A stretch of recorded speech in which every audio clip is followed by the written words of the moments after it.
bari kala badan dhibaato shacabka soo dhigi lahaayeen dartiyo guda jiraan taasna insha Allah walaalku qodobada horan la sii socday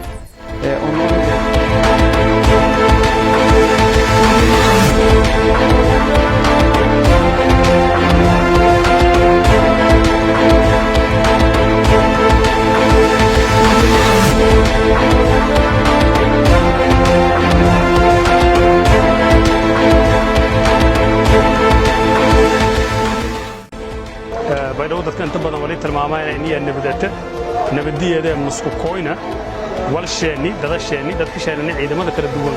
iyo amniga aan ka horeeyay gaar ahaan ciidamada booliiska koonfur galbeed Soomaaliya oo ka taliyaasho Masjarni walna uu ku aragnay wali waa uu dawladii haynay shaqeeyniba wali nagadeena wali riglimudun meel magaalada afartiya kooni hamarni oo ka meel kastoon hamarnoon wali ka argana ciidamada booliiska iyo hay'adda nabadsugido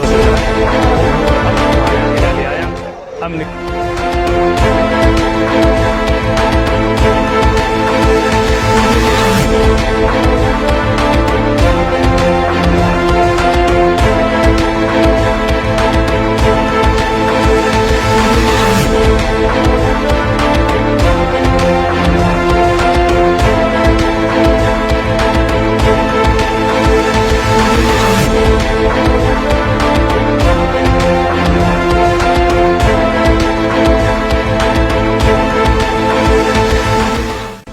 sida simbal dareerteen madaxweynaha dawlad goboleedka koonfur galbeed Cabdicasiis Maxamed Xasan Laftagareen yaa wali magacaabay guddi amni